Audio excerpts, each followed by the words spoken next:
Les amis, Luis Enrique nous a prouvé ce soir que pour gagner dans le football, tu as besoin de quelques joueurs décents et surtout d'un tacticien derrière tout ça. Incroyable match entre le Barça et le PSG, victoire du PSG 2 buts à 1. Mais tout d'abord, bonsoir les amis. J'espère que vous allez bien comme d'habitude. On se retrouve pour le débrief comme j'ai dit de Barça PSG, victoire du PSG à l'extérieur à Barcelone en cette deuxième journée de Ligue des Champions. On va faire le débrief, mais avant bien sûr, si vous êtes nouveau, n'hésitez pas à liker, vous abonner et on passe directement au débrief. Bon, waouh. Vous savez, les 10 dernières minutes, quand le match a atteint la 80e minute, moi je me disais que c'était une perte de temps, c'était un gaspillage de hype, c'était un gaspillage de 90 minutes. Parce que le contenu jusque-là, pour moi, n'était pas suffisant pour l'affiche qu'on avait quand on a vu le tirage au sort en août, mais la victoire du PSG s'y vient embellir tout ça. Parce que dans ce match-ci, pour moi, il n'y avait que deux scénarios. On va dire deux scénarios. Je ne voyais pas une victoire du PSG, mais je voyais soit un massacre du Barça, soit un massacre du Barça. On va se mentir.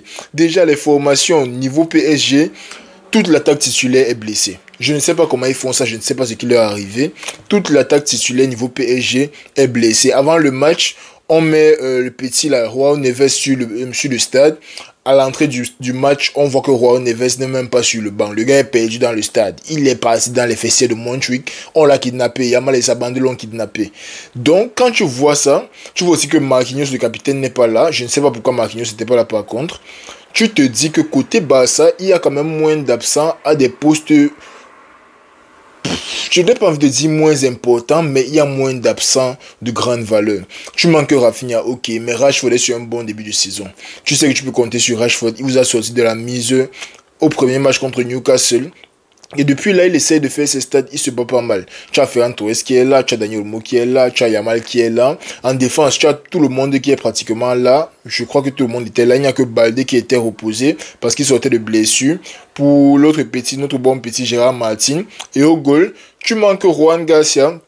Mais vu la saison que Chesney t'a sorti l'année passée, c'est un downgrade, mais c'est pas comme si tu quittes de 10 à 4. C'est comme si tu quittes de 10 à peut-être 7,5 comme ça. Donc niveau Barça, c'était moins grave. Et dès l'entrée du match, le Barça donne le ton. On s'attendait à ce match dans lequel deux équipes aiment presser. On se demandait bien comment les gars allaient ressortir le ballon. Et début du match, le Barça qui met la pression, le Barça qui ressort bien les ballons. Lamine Yamal qui veut nous montrer qu'il est venu faire le show. Il nous élimine 3 joueurs avant même la 3e minute du jeu, il donne les passes, il donne les extérieurs et tout. Le match est lancé, vraiment le Barça qui était dans son élément. Et niveau PSG, ça faisait pas mal d'erreurs. Déjà, Zaïre Emery, je suppose qu'il ne s'est pas entraîné pour commencer le match avec les titulaires. Il n'était pas dans la mentalité de commencer le match là. Bien sûr, on demande à un professionnel d'être prêt à aller à tout moment. Mais Zaïre Emery qui est entré et son début de match qui était un peu morose, un peu bizarre.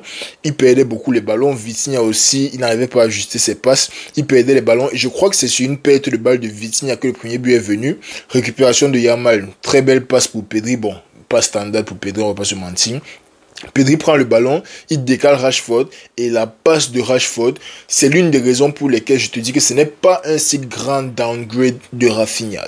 Ok, Rafinha, on parlait de lui pour le ballon d'or. Rashford, c'est un rienton qui sort de nulle part, mais Rashford arrive à se rendre utile et décisif pour cette équipe, ce qui fait de lui, honnêtement, un bon achat en prêt pour cette équipe du Barça. Là, il donne la passe magnifique à Ferran Torres qui n'a plus qu'à finir. Et quelques minutes avant, même sur un extérieur de Yamal, il y a eu une mauvaise sortie de Chevalier. Ferran Torres qui l'a dribblé facilement.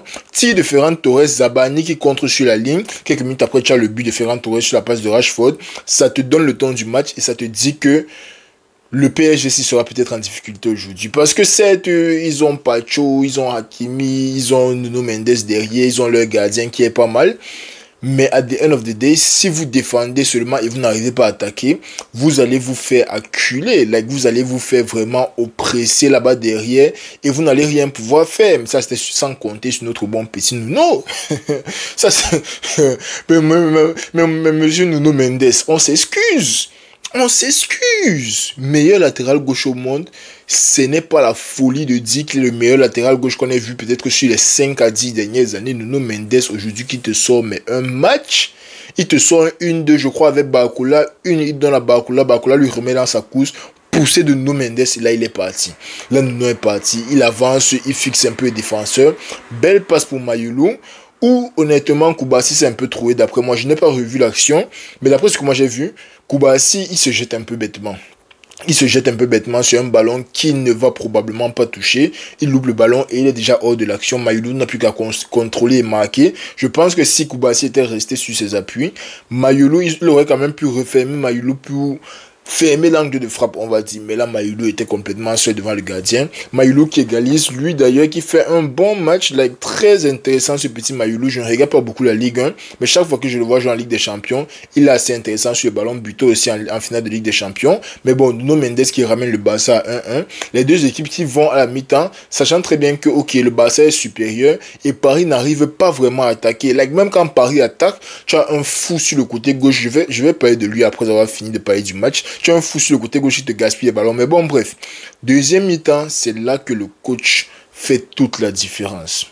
Qu'est-ce qui donne le battement du cœur? Qu'est-ce qui est le battement du cœur de cette équipe du Barça? C'est le numéro 8 là, le petit qui tourne partout comme la toupie. On le connaît, c'est Pedri. C'est Pedri. Qu'est-ce qu'il fait? Il te met de Zaïre Emery homme à homme sur Pedri. Terminé. Chaque fois que Pedri va recevoir le ballon, avant même qu'il ne pense à se tourner, il sait déjà qu'il y a quelqu'un derrière lui. Il doit penser à quoi faire du gars là. Ça a été un Pedri. Notre bon petit en deuxième mi-temps, Lamine Yamal, à part un crochet qu'il a fait sur Nuno Mendes, et honnêtement le carton jaune sur Nuno Mendes, c'était du gros n'importe quoi. Mais bon bref, à part un crochet qu'il a fait sur Nuno Mendes, pour avoir un coup franc qu'il a d'ailleurs jeté au 13e étage des gradins, il n'a rien foutu dans tout le match. Là, ce sont les matchs dans lesquels on attend les grands joueurs. L'année passée contre l'Inter, il a fait un match et demi. Aujourd'hui, il arrive, il te sort un non-match. Je suis désolé. Autant je veux apprécier l'action et les quelques extérieurs de Yamal en début de match. Autant il faut le dire quand il fait un mauvais match. Ça, c'est un match extrêmement nul d'un joueur de la qualité de Lamine Yamal. Et laissez-moi les histoires qui n'a que... On s'en fout. On s'en fout. Le petit joue comme s'il avait 15 ans d'expérience à 18 ans. On s'en fout. Match vraiment piètre de Lamine Yamal, la deuxième mi-temps qui était complètement parisienne. Les Parisiens qui ont acculé, mais vraiment, quand on vous dit acculé là, dès que Pedri est éteint, c'est comme si le Barça ne joue plus. Tu as un Dani Olmo qui a raté un face-à-face. Dani Olmo, c'est la magie. Dani Olmo est là, il y a le cadre. Le gardien est là, il y a deux défenseurs qui viennent là-bas. Daniel Moti là-bas. Voici les goals petits. Voici les goals ici. Toi tu tires quoi là où il y a tous les défenseurs. Daniel Olmo, vraiment, quand il décide d'être nul, il est le gars, mais vraiment le gars qui te fait seulement vouloir arracher tes cheveux si tu es barcelonais. À part ça, vraiment, deuxième mi-temps, c'était le match de Paris. Là, je ne sais même pas comment vous décrire ça. Deuxième mi-temps, il y avait peut-être deux ballons du Barça. Que occasion franche, on va dire, dans la surface parisienne. Mais à part ça, vraiment, Paris qui a pris le match en son compte. Paris qui a fait souffrir cette équipe du Barça. Et moi, je dis toujours, Hansi Flick, c'est un bon coach. Mais sa défense aussi va tuer le Barça dans beaucoup de grands matchs. Pourquoi? Quand tu joues en Liga, contre les Levante, quand tu joues contre les Osasuna et tout, ils n'ont pas forcément le bon tempo ou bien la qualité pour jouer sur ton piège du hors-jeu. Tu arrives aujourd'hui contre le PSG.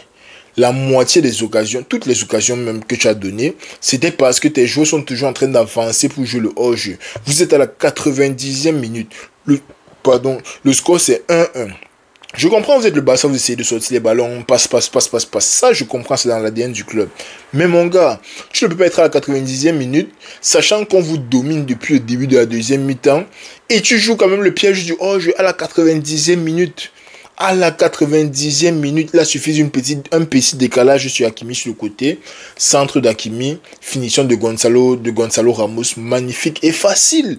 C'est ça le problème, c'est facile. Quand une équipe a de la qualité et surtout quand le match est serré, il faut penser à redescendre. C'est quoi cette têtue-tête là qu'à la fin du match, c'est la même chose qui s'est passé contre l'Inter, on a vu. Inter, le Barça mène 3-2 à la 92e minute. Les gars sont en train de jouer le piège du haut. Au lieu de reculer pour mieux défendre vos buts, vous êtes en train d'avancer pour laisser plus d'espace derrière vous, mais ça ne fait absolument aucun sens. Surtout sachant que sur la plupart des ballons, comme sur le ballon qui a été donné à Hakimi, il n'y a personne, il n'a aucun vis-à-vis direct, donc il suffit qu'il chronomètre bien sa course, ou bien qu'il time bien sa course, il est déjà dans l'espace, et celui qui est devant là-bas va se gérer, mais la tactique d'Hansi Flick, honnêtement, pour moi, c'est du gros n'importe quoi. Maintenant, si on parle des joueurs parisiens, Vitinha et l'autre, on l'appelle comment, le petit Zaïre Emery, je pense qu'ils sont bien rattrapés en deuxième mi-temps. Like, la première mi-temps, comme j'ai dit, était un peu bizarre, mais deuxième mi-temps, les deux se sont rattrapés. Nuno Mendes qui te sort, mais un match de... Oh, Nuno, un match de patron, Nuno Mendes, honnêtement... Nuno Mendes, il n'y a même pas la concurrence à son poste. Honnêtement, Carrera se bat, mais vu ce que Carrera s'est sorti contre Atletico récemment et le match d'avant, il n'y a pas la concurrence au poste de Nuno Mendes. Magnifique, magnifique Nuno Mendes sur le match. Mon ami Bradley Barcola. Barcola, hein, chaque année, il me rappelle de Vinicius 2018. Quand le ballon arrive autour de Barcola, c'est magnifique. Ce qui se passe là, c'est magnifique parce que tu as l'impression qu'il n'est pas très rapide, mais il trouve toujours le moyen de créer les espaces. Et la plupart du temps, il crée les espaces pour se mettre en position de tir. Le problème, marque alors petit frère. Cadre seulement petit frère. Ok, tu as eu une frappe en deuxième mi-temps qui était un peu cadrée, mais c'est quoi? Si Barcola marquait, si Barcola marquait ne serait-ce que 30% des occasions qu'il arrive à se créer de lui-même, il serait meilleur buteur d'Europe, je suis désolé. La saison passée, il finit avec quoi? 20 buts, 20 passes D, en étant un rateur de renommée. Honnêtement, Barcola, j'ai toi, petit frère. J'ai toi, tu as failli me faire casser mon écran aujourd'hui alors que je suis madrilène. Bon, c'est un peu logique. Mais j'ai toi, petit frère. J'ai toi. Mais sinon, à part ça, il y a encore qui, honnêtement, il y a deux petits, Mayulu et le petit, ou bien c'est Mbaye, ou bien c'est Ndiaye. Magnifique, les deux petits. Mbaye qui essayait vraiment de se créer les espaces par un moment. Il jouait vraiment avec du caractère, ça fait plaisir. Le milieu du terrain de Paris qui était très très solide. Pacho solide. Zabani qui te sort 2 ou 3 sauvetages magnifiques aujourd'hui. Honnêtement, sans lui, je ne sais pas si Marquinhos aurait fait le sauvetage là. Mais si Zabani ne faisait pas le sauvetage là, le Barça partait d'ici avec un 3-0 ou bien un 3-1 facile. Donc honnêtement, l'équipe du PSG qui sort son match. Magnifique victoire du PSG qui nous a sauvé le choc de merde. Si on va pas se mentir, c'était un faux choc. On attend le match pendant 2 mois, après tout le monde se blesse. Mais bon, beau match entre le PSG et le Barça. Le week-end, il y a encore un peu plus de Liga. Et la semaine prochaine, on repart voir nos Lions indomptables, comment on sera éliminé de la Coupe du Monde et tout et tout. Un bon petit programme pour les semaines à venir. Donc abonnez-vous les amis, likez la vidéo si vous avez apprécié. Et puis on se reprend le week-end. Ce week-end, je vous promets, je ne vais pas fuir comme Real Atletico. Je vais vous poster la vidéo, prenez soin de vous. Et on est ensemble.